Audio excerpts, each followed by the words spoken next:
Tengan muy buenas noches, estimado público en general, y sean una vez más bienvenidos al Instituto Gnóstico de Los Ángeles. Y también un saludo muy cordial a la gente que nos observa a través del internet. Y hoy vamos a desarrollar el tema que se llama el poder del nombre de Dios. Es un tema en el cual nosotros vamos a tratar de explicar el simbolismo profundo de lo que encierra el misterioso tetragrammatón. La palabra tetragrammatón quiere decir 4 escrituras y pues relativamente se refiere a lo que es el nombre de Dios en su esencialidad. Primero, para empezar a hacer un enfoque acerca de lo que es la explicación del nombre de Dios, nos vamos a remontar un poquito a lo que es la cultura maya azteca. Resulta de que dentro de las tradiciones mayas aztecas, nosotros encontramos un Dios trascendental que en las descripciones pasadas que hicieron los españoles cuentan de que se trataba de un niño como la estatura de 12 años y que vestía de verde. Esa era la descripción que daban los padres acerca de este Dios, cuyo nombre es Teocuicani. La palabra Teocuicani quiere decir Dios, es Teo, y Cuicatl quiere decir canto. Es decir, este Dios lo traducen como el Dios que canta o el Dios del canto. Este Dios prácticamente lo que significa es el simbolismo del rayo y del relámpago. Y tenía una característica de que cuando este Dios descendía a la tierra, se encargaba de a veces tocar a los hombres, y todos aquellos que eran tocados por el rayo pasaban por un estado de muerte pequeña, y esta muerte pequeña les confería niveles superiores de conciencia cuando ellos venían de nuevo a la vida. Y entonces cuando ellos llegaban a la tribu, pasaban a ser líderes de la tribu, o más bien pasaban a ser personas que ejercían una cualidad divina, pues habían sido tocados por la divinidad. Dentro del chamanismo venía a representar al chamán o el médico brujo. Cuando hablamos de un chamán o médico brujo, estamos hablando de una persona que ha alcanzado alto grado de espiritualidad por haber sido tocado por el rayo. Dicho rayo representa a la divinidad en su esencia. En los tiempos modernos, cuando se trataba de concebir a Dios, las escuelas gnósticas Rosacruz empezaron a definir a Dios como un rayo que se desprendía del cielo. Y este rayo, en la medida en que iba descendiendo, iba provocando un sonido espectacular. Y es así como dio como primer resultado la letra Yud en hebreo. Después de esa vino otra letra que era la letra Hei, y a la Hei le seguía la letra Bao, y por último llegábamos a constituir la cuarta letra, que era la cuarta letra, que es Hei. Esto vino a encerrar en cierta medida Dios expresándose en esencia a través del sonido, pero los rosacrucistas lo representaron a manera de un rayo, tal como lo representaban las tradiciones indígenas en la antigüedad. Pues bien, cuando surgen estas 4 letras, a lo que le dan origen es al nombre de Dios. Pero este nombre de Dios, en la medida que iba descendiendo, según los cabalistas, le daba origen a mundos, le daba origen a ciertos niveles de conciencia que se iban pasando de un nivel a otro hasta descender a lo que era la forma física. Y es así como la letra Yud generó el mundo arquetípico. La letra Hei generó el mundo creativo. La letra Vav generó el mundo formativo. Y la otra letra Hei, que es la segunda Hei que le llaman los cabalistas, generó el mundo de la acción. Cada mundo tenía inteligencias o fuerzas que venían o provenían del cosmos. Tanto es así que en el mundo arquetípico nosotros encontramos prácticamente la respiración de Dios. De acuerdo a los cabalistas, ahí radica la energía anímica de Dios sin expresarse, porque precisamente ahí están los patrones arquetípicos. Y por eso se le llamó a ese mundo, mundo arquetípico. Después, este mundo, cuando empezó a expandirse y pasó al mundo de la creación, dio orígenes a unas chispas divinas. Y estas chispas divinas pasaron a ser inteligencias divinas, inteligencias creadoras. Y por ende, este mundo se le llamó el mundo de la creación. Pero cuando estas fuerzas energéticas venían descendiendo y llegaron a una forma más burda, dieron orígenes ya no a chispas divinas, sino a estas esencialidades que tenían forma, creando ángeles, creando arcángeles, creando potencialidades que se podían personificar, dando así como resultado el mundo de la formación. No es sino cuando ya estas formas ya se van degenerando, caen en un estado más físico, más burdo, y entonces creamos como último resultado el mundo de la acción. Estos cuatro mundos representan en sí el nombre de Dios. Dios expresándose para crear, pero también para finalizar una etapa y luego volver a recomenzar un nuevo nacimiento. Tal como sucedía dentro de las escuelas chamánicas, donde prácticamente el indígena decide emprender un viaje y al ser tocado por el rayo, después de estar vivo muere, pero cuando vuelve a renacer resulta ser otro, resulta ser un hombre espiritualizado que ha alcanzado un estado de metanoia. Cuando hablamos de metanoia, estamos hablando de un estado de conciencia sublime donde se llegan a experimentar estados alterados de conciencia, estados evolutivos de conciencia que nos confieren ciertas cualidades de origen divino. Así, también, dentro de este proceso creativo de la Cábala, cuando los mundos fueron descendiendo y llegaron a su etapa final, también la conciencia ahora dentro de esa etapa final tiene el propósito de empezar un camino que es el camino de la elaboración del árbol de la vida para llegar a un estado sublime de conciencia que es la etapa última del Padre. Pero para eso el hombre necesita morir y luego nacer de nuevo y alcanzar un estado sublime de conciencia. Pues bien, eso sería prácticamente el simbolismo del tetragrammatón, o sea, de las cuatro escrituras. No obstante, los cabalistas, cuando ellos empezaron a usar este nombre, ellos no querían que este nombre se llegara a vulgarizar en su forma total. Y entonces trataron de pronunciarlo nada más una vez por año dentro de los grandes rituales. Y los kohanim, los sacerdotes, ellos no querían que este nombre llegara a ser demasiado popular y entonces solo ellos tenían derecho a pronunciarlo dentro de los templos.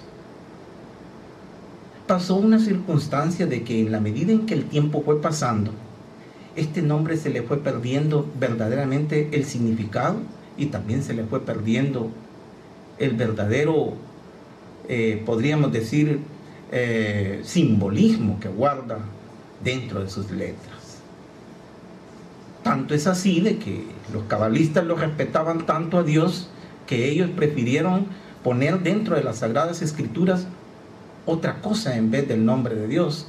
Y entonces inventaron la palabra Hashem, que traducido quiere decir el nombre. Cuando se referían a Dios, ellos decían el Hashem, o sea, el nombre. Pero este nombre, como muchos cabalistas no estaban de acuerdo, porque decir el nombre era como referirse a un título cualquiera, empezaron a crear palabras que pudiesen acercarse en cierta medida a lo que era el simbolismo del nombre de Dios. Y entonces optaron por la palabra Adonai, que traducido quiere decir Señor. Eso quiere decir la palabra Adonai. Dentro de los grandes principios cabalísticos, la gematría encierra un papel bien importante.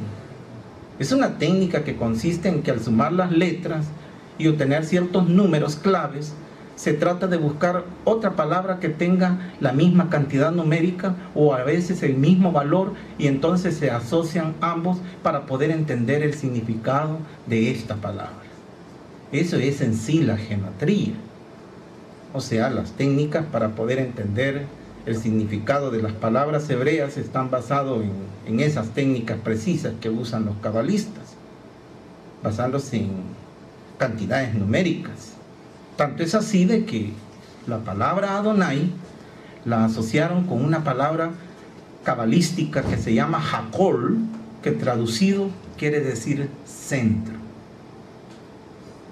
Esta palabra que se traduce como centro es una palabra que tiene el valor de 65, tal como tiene el mismo valor la palabra Adonai, y por eso ellos la relacionan, estableciendo que Dios pues es el centro o el punto fundamental donde emana toda la creación. Más tarde, dentro de las grandes investigaciones que se empezaron a hacer sobre el Hakol, también se descubrió que este centro estaba relacionado con la última letra hebrea, que se le conoce con el nombre del Tau. Este Tau quiere decir como sello, y el sello es la etapa última o la etapa final de algo que nosotros emprendemos o de algo que nosotros hacemos. Y a esa letra también los cabalistas le llamaron el Palacio de la Santidad. Y le decían el Palacio de la Santidad porque ellos creían que dentro del fondo de esa letra, si uno penetraba con la conciencia, se encontraría en el centro de esa parte justamente a la divinidad que era Dios. También le conocieron como el palacio que está en el centro a esta letra. Y entonces hallamos que la relación de la letra Tau está íntimamente amiga con lo que es la palabra Hakol y con lo que es el nombre de Adonai. Entonces, estas palabras llegaron a crear un conjunto de cosas que dentro de los grandes arquetipos, cuando nosotros estudiamos la profundidad de este centro, con lo que nos encontramos es con la figura de un huevo. Y este huevo representa la figura ovalada de donde emana toda la creación. Dicen los teósofos que cuando ese huevo se rompe, la parte de arriba pasa a formar lo que es el cielo y la parte de abajo pasa a formar lo que es la tierra. Y por ende da origen a 7 grandes principios fundamentales que tienen que ver también íntimamente con la creación. Esos 7 elementos están relacionados con lo que es el Akasha, el Bayú, el Teyas, el Prithvi y el Opor. O sea, lo que sería el Akasha, el fuego, el agua, el aire y la tierra. Es decir, los 5 elementos. Pero más adelante incorporaron otros 2 elementos que los consideraban necesarios porque estamos hablando de una posible evolución del hombre dentro del proceso de la creación. Esos 2 elementos que incorporaron es el manas, que es la mente, y la otra, el ahankara, que lo constituye el ego, y ahí tenemos esos 7 elementos vitalicios que colaboran para lo que es el proceso de la evolución. Así es que arquetípicamente el huevo venía a ser una representación de lo que es aquella parte central generatriz de donde emana todo. Por eso Elena Petronila Blavatsky determinó darle el nombre de un huevo a Jehová, porque ellos comprendían de que Jehová era como la representación de un huevo, y también en el antiguo Egipto ese huevo también fue creador. Tenía otro nombre bajo la forma de Atum-Ra. Pues bien, nosotros los gnósticos, cuando empezamos a estudiar profundamente a Dios, no lo concebimos solamente como un Hashem, tampoco no lo concebimos como 4 escrituras, sino que también lo concebimos bajo la forma de I-A-O. 3 letras fundamentales que vamos a tratar de estudiar su comienzo. Orígenes, que era un gnóstico primitivo, él decía de que Dios debía de ser nombrado bajo la forma de Jao, o sea, J-A-O. El pseudo Jerónimo más tarde decía de que este nombre podía ser traducido bajo la forma de Geu. Y así fueron apareciendo infinidades de palabras que trataban de querer encontrar el verdadero significado de Dios por la razón de solo tener las 4 escrituras antes establecidas.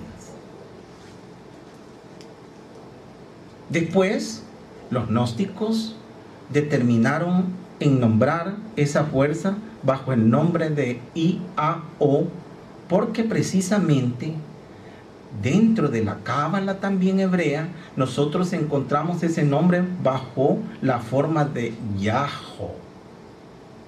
Y ese Yaho se trata de un punto central que da origen a 3 líneas fundamentales que crean las 3 letras madres de la gran filosofía cabalística, que son el Aleph, el Mem y el Shin.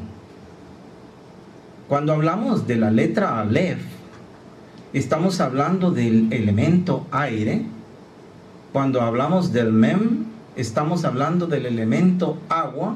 Y cuando hablamos de Shin, estamos hablando del elemento fuego.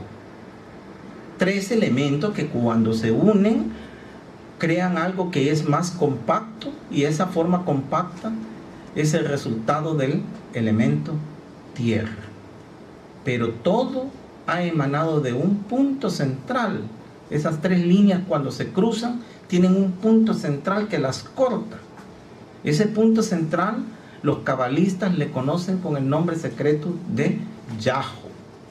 Precisamente ese Yahu pasó a ser el I-A-O de los gnósticos. ¿Y qué es el I-A-O? Es el nombre de Dios representado en 7 planos cósmicos. El maestro Samael nos habla acerca de este mantra, de esta palabra fundamental que es el nombre de Dios entre los gnósticos antiguos, y ustedes lo pueden encontrar en las obras del matrimonio perfecto.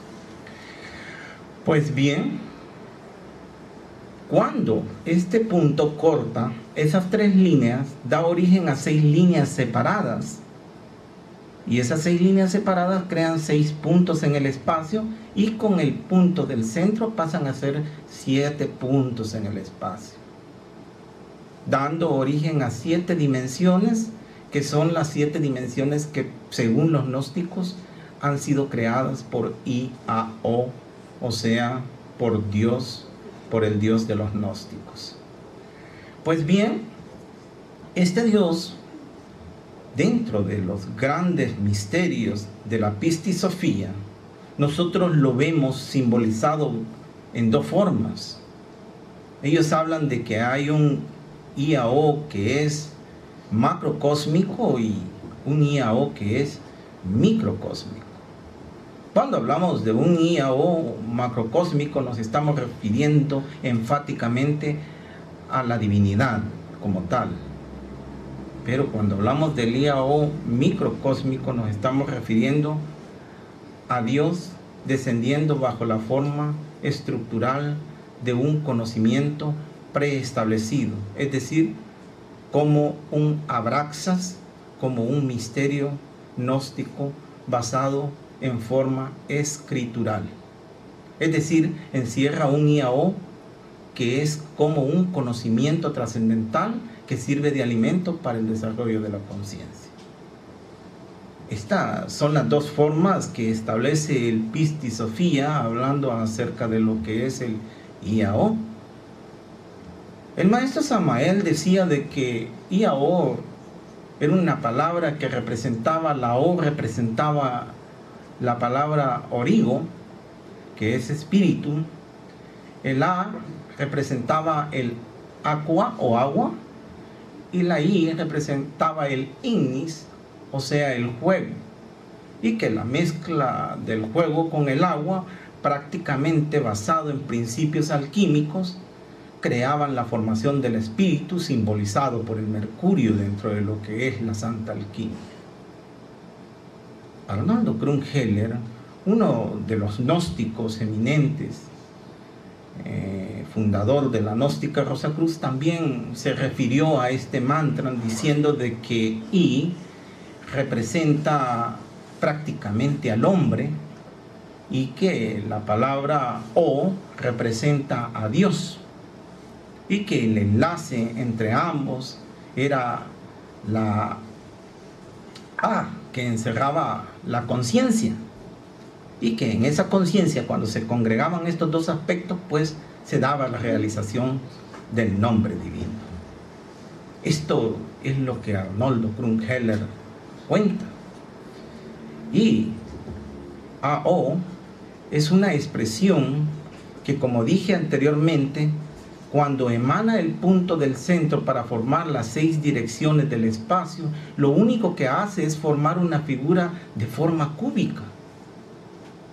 Y esta forma cúbica lo que hace es que da origen a 6 caras, como la de un dado.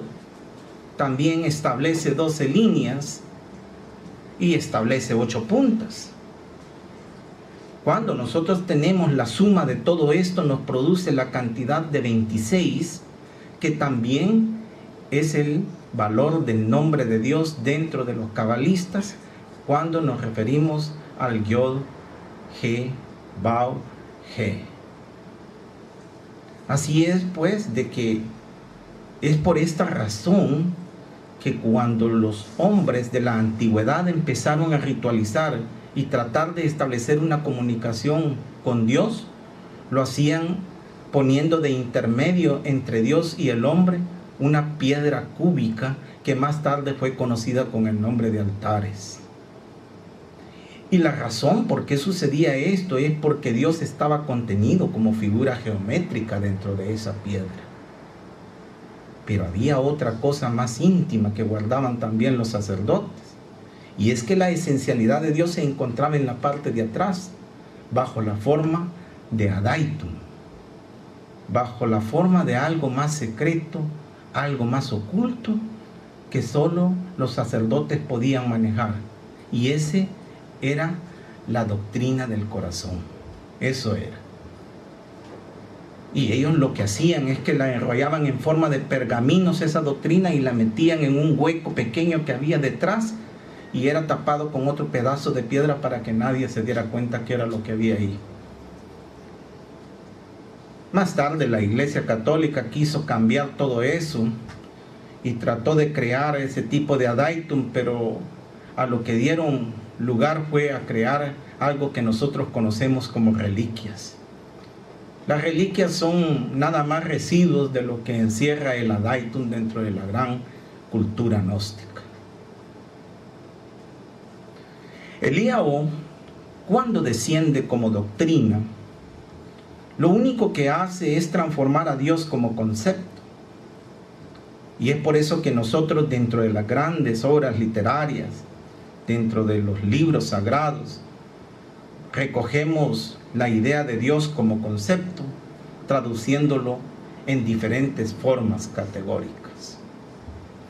Tanto es así que hay partes dentro del cristianismo, cuando nosotros empezamos a tratar de analizar o de comprender a Dios, lo reducimos a 4 categorías trascendentales. La primera que nosotros tomamos es que decimos que Dios es amor, que Él como amor está presente en el corazón de cada uno de nosotros. Eso es lo que nosotros aprendemos cuando establecemos a Dios como concepto.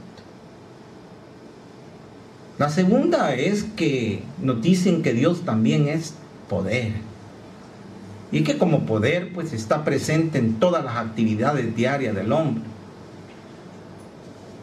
Como poder nos puede también proveer lo que nosotros necesitamos.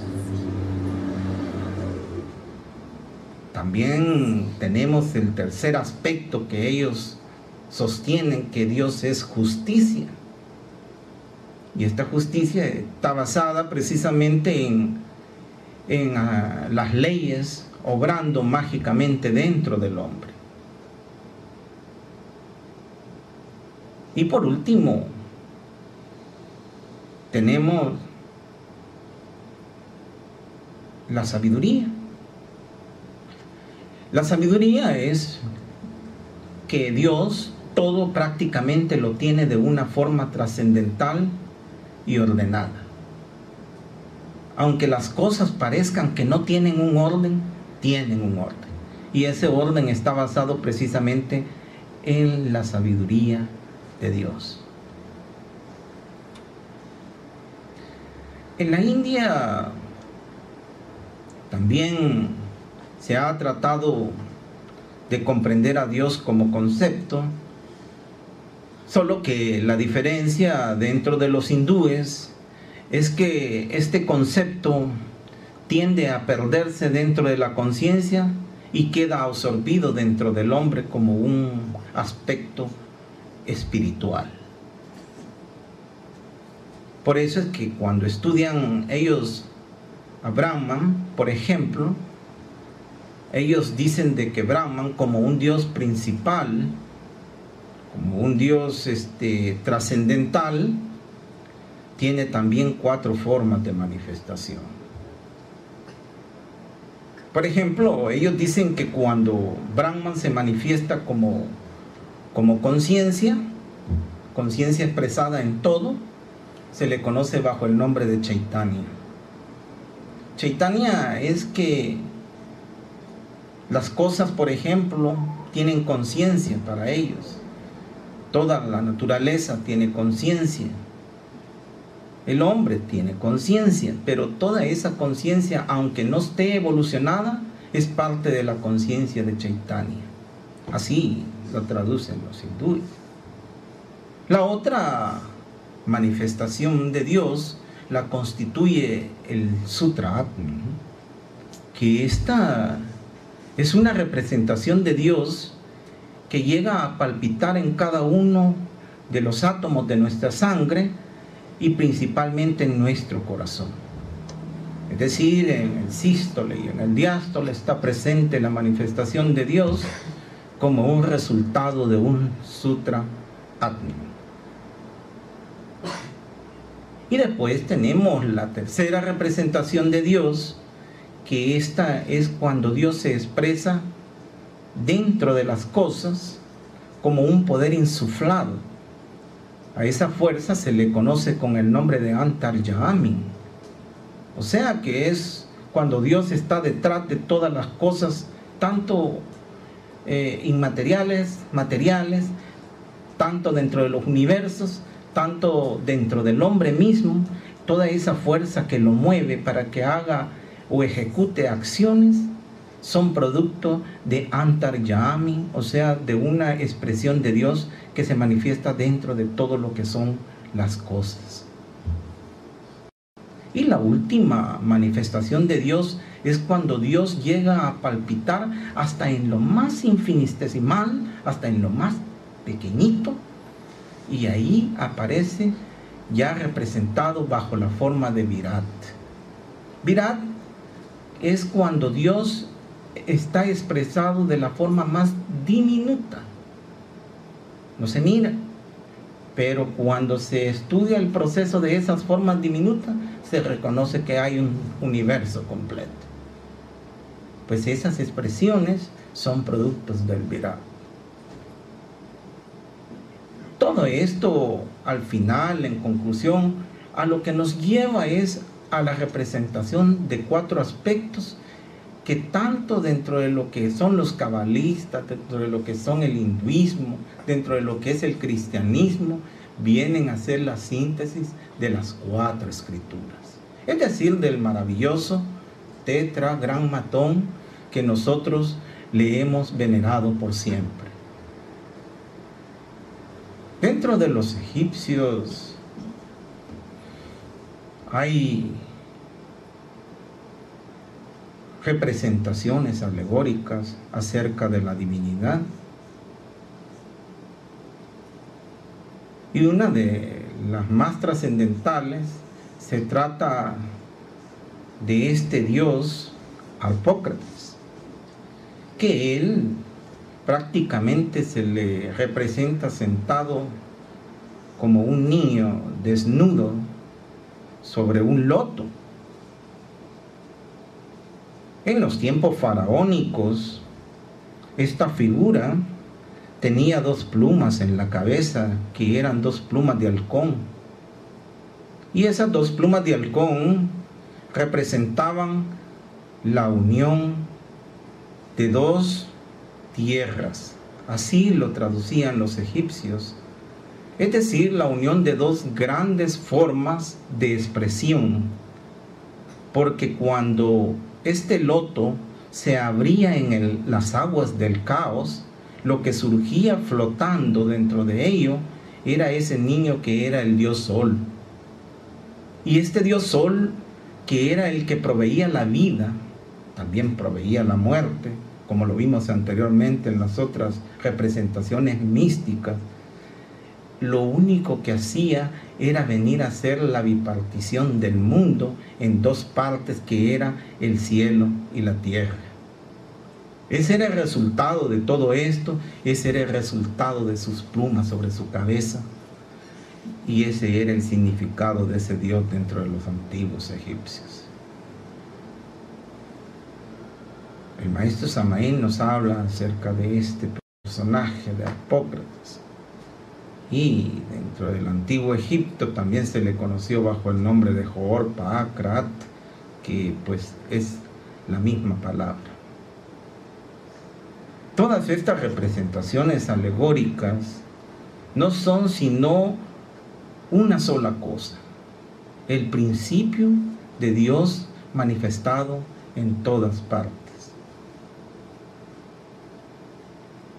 Pero existe también otra representación de Dios, que fue la que trató de acercarse un poco más a los hombres y de tener una representación, por decir así, más concreta. Y para eso surgió lo que nosotros le conocemos como el misterio del Arca de la Alianza. Para hablar del misterio del Arca de la Alianza, nosotros tenemos que hablar de un misterio que los cabalistas le conocen como el misterio de la unificación. Ese misterio de la unificación, nosotros dentro del esoterismo gnóstico le conocemos como el misterio de la cámara nupcial. Nosotros creemos que para la realización íntima del ser se necesitan la unión de los pares opuestos. Y por esa unión de los pares opuestos es que nosotros podemos alcanzar un nivel espiritual elevado. Y de allí nace el misterio de la unificación. Y eso representa también el nombre de Dios. Cuando nosotros nos referimos a Yud, estamos hablando de la forma masculina, del órgano masculino, representado de una forma inmadura. Y cuando hablamos del Hei, estamos hablando del vientre, que también se relaciona con la mujer. Después aparece el Vau, pero ya no es el pene de forma inmadura, sino ya es un pene en actividad que trae como producto la segunda Hei, que es la procreación. Y de esa mezcla nace lo que nosotros le conocemos como los misterios alquímicos. Es decir, la unión de los pares opuestos, donde lo único que se busca es la elaboración de la castidad absoluta para llegar a la perfección. Y eso encierra en sí el nombre de Dios y también el misterio del arca de la alianza. El arca de los pactos estuvo representado por esa forma. Cuando nosotros hablamos del arca del pacto, vamos a hablar de una caja que fue elaborada de madera negra. Era una madera que prácticamente se relaciona con los cultos de la muerte. Es madera de acacia negra y la recubrían con oro. Arriba de la cúspide del arca se encontraba una guirnalda en forma de huevo, en forma ovalada. Y ya entendimos anteriormente qué significa esa forma de huevo, de la guirnalda. Y se encontraban dos querubines que tocaban con sus alas las puntas. Adentro del arca se encontraba lo que es el bastón florido de Aarón. Se encontraban también las tablas de la ley y la copa que tenía adentro el maná, que le sirvió de alimento a los israelitas cuando estuvieron 40 años pues bajo el desierto, pasando duras pruebas. El arca representa a la letra Yud. El espacio donde se coloca esta arca representa al Hei. Y la unión de ambos acarrea la letra Vau, y la manifestación del pueblo sobre todo ello representa la última Hei, que es la expresión del pueblo de Israel, obedeciendo los grandes principios del arca. Todo esto viene a encerrar una connotación de tipo sexual que dentro de los cabalistas se le conoce como el principio de la unificación o el misterio de la unificación. Nosotros le conocemos como el misterio de la cámara nupcial, y que prácticamente pues es la clave fundamental para lo que es la realización del ser. Hay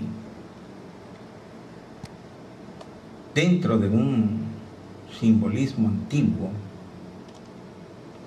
que estaba íntimamente relacionado con las escuelas platónicas, que los cabalistas lo tomaron después, que se le conoce con el nombre de tetractis. Este tetractis se trata de un triángulo, una delta, en la cual, en la medida que los cabalistas iban colocando el nombre de Dios, le iban asignando un valor. Pero el nombre de Dios lo iban haciendo disminuir en forma triangular,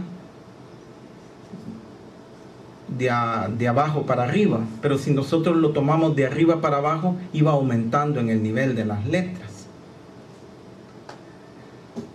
Tanto es así que cuando empezaron ellos a poner la letra Yod al comienzo, le dieron el valor de 10. Después, a la segunda letra, Yod G, le dieron el valor de 15. Después, cuando pusieron Yod G, Bau tiene un valor de 6 y 5 son 11, y el otro 10 dio el resultado del número 21. Y después, cuando ya complementaban las 4 letras, daba el resultado del número 26. La situación es que al sumar todos estos números,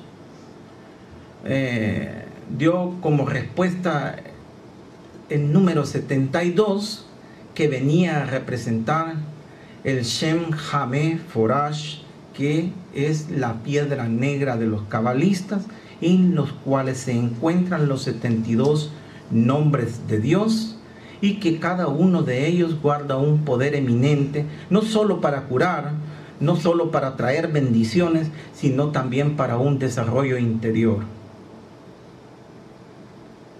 El Shem Hameh Forash es un secreto, es un misterio, y constituye el cuerpo doctrinal básico de la Cábala.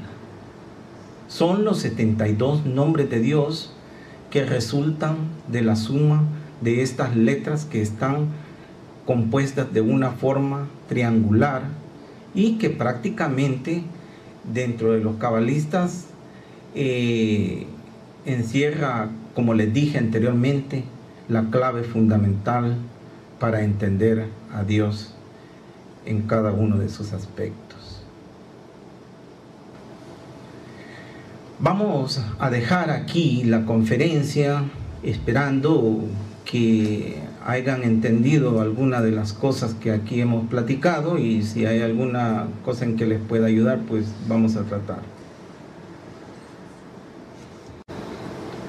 Los 72 nombres de Dios se pueden relacionar también con los 12 arcanos del tarot, los 72 arcanos del tarot, perdón. Es posible que las escuelas esotéricas traten de hallar una relación de los 72 nombres con las 72 cartas del tarot, pero no estoy seguro acerca de eso. Sí.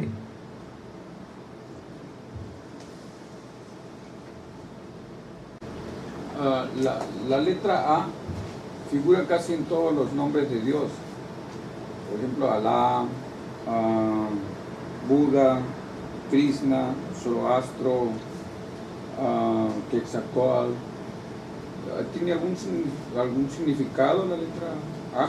Sí, lo que pasa es que dentro del hebraísmo la letra A representa el principio de todo, y hay 3 palabras que surgen de ello, que son base fundamental para comprender a Dios. La primera es Aleph, que tiene el valor numérico de 1, representando la unidad de Dios. Aluf, que representa la maestría o la instructoría. Y está la otra que representa, que es Aleph, pero también es el significado del número 1000. Pero dentro de los cabalistas ellos anulan los ceros y vuelve a quedar otra vez representada la unidad. Prácticamente la letra A representa a Dios en esencia. Y hay una explicación profunda acerca de la letra Aleph, pero sería demasiado entrar en detalles aquí, pero sí tiene una interpretación un poquito más incisiva, la letra Aleph, que es la misma A. Aleph representa el aire, ¿right? El aire. Sí, pero al descomponer la letra toma otro rumbo, porque se cuenta dentro de la Midrash que cuando el hombre pues era perfecto, él no tenía necesidad de buscar a Dios, ni Dios tampoco tenía la necesidad de buscar al hombre. Pero cuando cayeron en el pecado, que fue la adoración del becerro de oro, prácticamente simbolizado dentro de los cabalistas, entonces el hombre tuvo una necesidad de subir al Sinaí para ir a adquirir las tablas de la ley, y Dios tuvo la necesidad de expresarse en el hombre como ley. Entonces ese ascenso está representado dentro del Aleph, bajo las dos Yos, que está una arriba y la otra abajo, y la línea de en medio representa el camino que los une. Hay más explicación sobre esto, pero ya sería entrar, como les digo, en lo que es la Cábala, y es bastante amplio eso. Sí.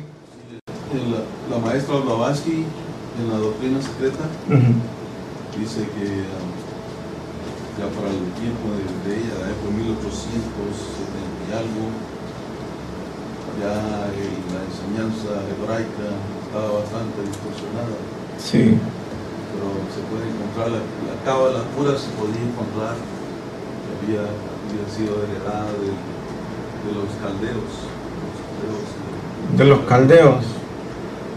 Sí, lo que sucede... El tiempo pasó a Canaán, pues ya había cierta distorsión. Sí, tiene un origen caldeo, eso es verdad, sí. Pero no es que esté distorsionada, lo que ha pasado es que se ha perdido bastante de lo que son los principios cabalísticos, pero los misterios se mantienen. Lo que pasa es que tal vez lo que ha sucedido es que en aquel tiempo que tal vez Blavatsky estaba tal vez escribiendo, los cabalistas eran un poquito más cerrados, el conocimiento estaba más vedado. Hoy ustedes pueden ver de que en cualquier parte van a ver escritos de cábala y se está dando a conocer más públicamente, pero en el tiempo que Blavatsky estudió era bastante difícil obtener toda la información esotérica.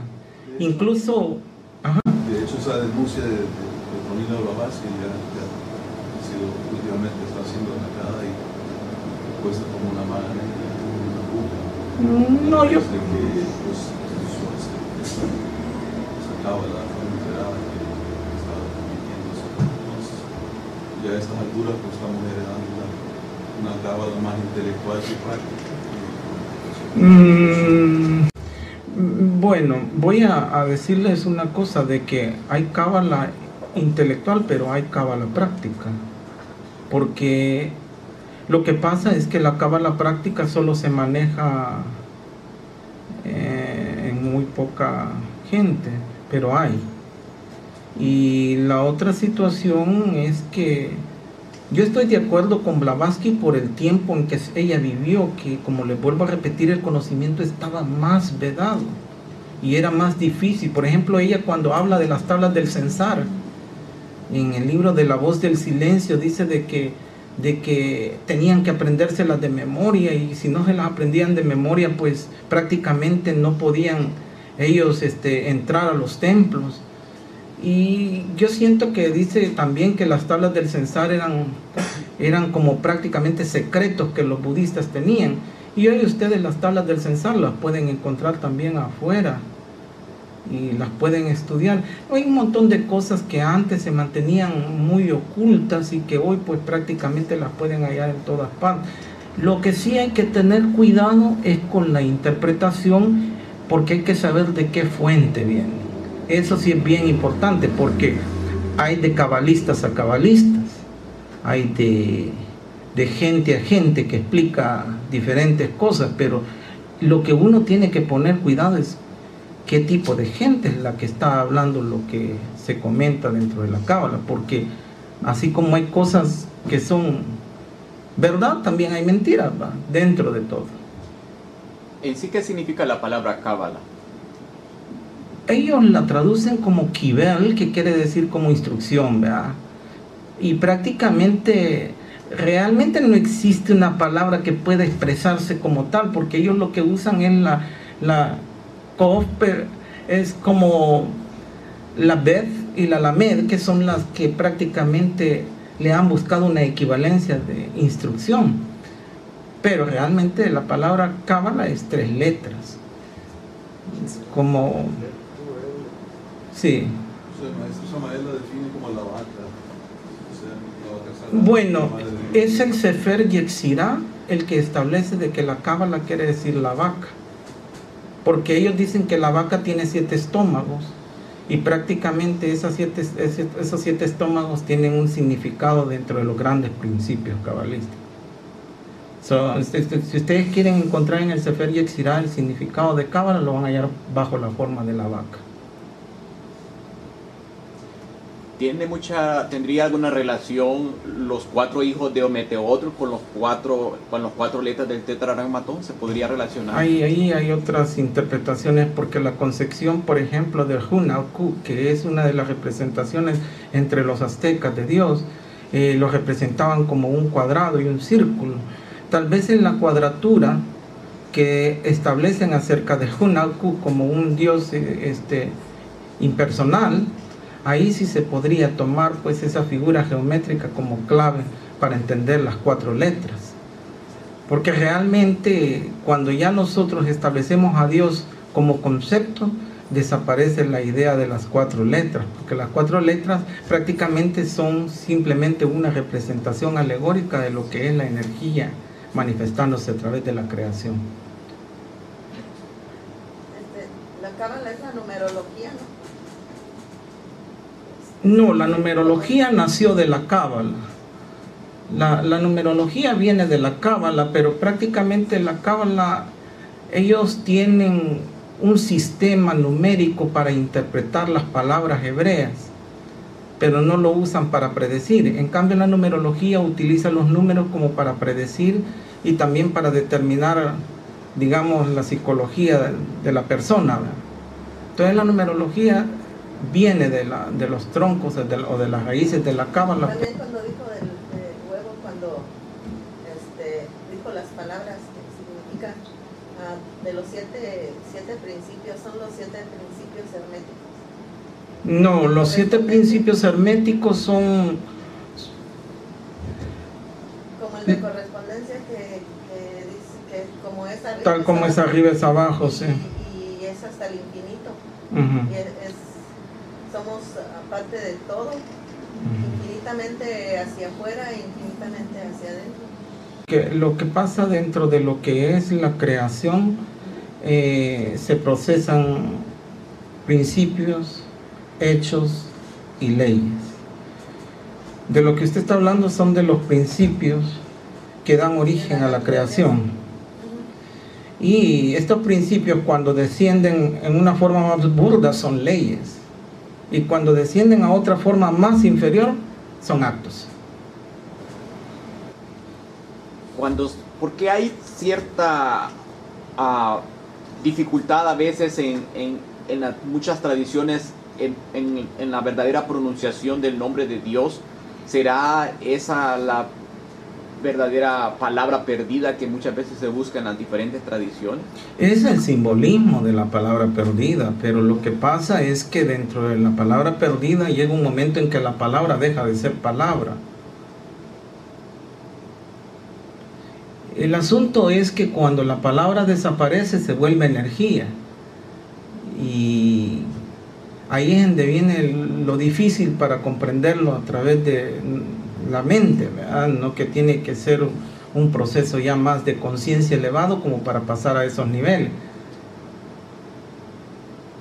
Bueno, es que para poder comprender todo esto tiene uno que elevar el estado de conciencia también, para saber si lo que se está hablando Sí. es verdad o no. Solamente uno puede entenderlo. Así es. La letra I-A-O es una de las representaciones del nombre de Dios. Pero cuando también se realiza la práctica de la transmutación de la energía, también se pronuncia la letra I-A-O. ¿Hay alguna relación ahí? Sí, es una relación de los grandes cultos a la muerte, porque resulta de que si ustedes se ponen a meditar en el cadáver de Hiram Aviv, que prácticamente ustedes recuerdan de que es un cadáver que lo usan mucho los masones para hablar del grado del maestro, la palabra Hiram, ellos la hacen traducir de 3 letras que son la Shed, la Ruach, la Resh, que es la que produce Ruach, el espíritu, ¿verdad? Y el Mahim, que es el agua, que es la Mem, y la otra pues que la Shed, que es la Shamaj, que es fuego. Entonces prácticamente el equilibrio de esas tres formas energéticas traen por consecuencia el desarrollo de la muerte espiritual, pero también el renacimiento del nuevo hombre. Entonces lógicamente que cuando ustedes encuentran el IAO dentro de esas tres líneas del espacio, estamos encontrando también los grandes misterios de la vida y de la muerte. El famoso mantra del Om o Aum, siempre ha habido una polémica en cuál es la verdadera pronunciación de estas dos palabras. ¿Cuál consideras tú que es o qué podrías decirnos? Es que el Shiva Samhita, que es uno de los grandes textos de la India, dice de que el Om es un significado que está más allá de las palabras. Cuando el Om entra a vivir dentro de lo que es el mundo de las palabras, se convierte en Akara, Ukara y Makara. Estas tres palabras guían a constituir la clave fundamental del mantra AUM, pero realmente esto surge cuando ya hay creación. Pero antes de la creación es Om. Pero realmente uno es cuando ya es Dios creando y el otro es Dios sin haber creado. Ambos representan a la divinidad. Pero la concepción más profunda de Dios es el Om.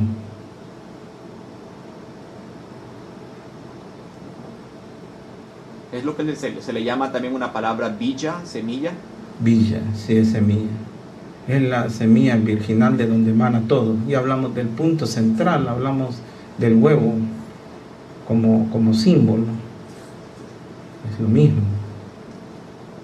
Entonces de ese Bija nació el Brahmananda, que después del Brahmananda venía, al quebrarse el Brahmananda, empezó a nacer todo el sonido. Empezaron a aparecer los sonidos y los sonidos venían creando y creando y creando. Entonces esa aparición de los sonidos creando emanan de ese huevo principal, que es esa Bija que tú le llamas, es el mismo. Cuando hablabas al principio de que las culturas prehispánicas hablaban del concepto de Dios como canto de Dios, ¿será por eso que tal vez siempre se continúa la tradición de adorar a Dios en una forma de canto? Sí. Esas son las formas más profundas, digamos, de elevación. No solo en las tribus indígenas, también ustedes recuerden de que cuando los tiempos védicos, para representar la creación, también se sonaba un caracol, ¿verdad? Que también representa el sonido. Y esos sonidos pues estaban asociados a las notas musicales. Entonces, también dentro de los tiempos védicos se le dio una interpretación, ¿verdad?, de sonido a Dios. Hay muchas interpretaciones acerca de eso, así como cuando también Shiva está tocando el Damaru y tiene un tic-tac, y en el Damaru del tic-tac pues está sonando, y en el tic-tac hay una pausa, y después de esa pausa viene otra vez el tic-tac, y llega un momento en que de tantos tic-tac que se dan, viene una pausa general y vuelve otra vez a aparecer el tic-tac. Entonces eso también está relacionado con el sonido de Dios. Bueno, entonces no me resta más que decirles muchas gracias por haber estado esta noche y tengan buenas noches. Gracias.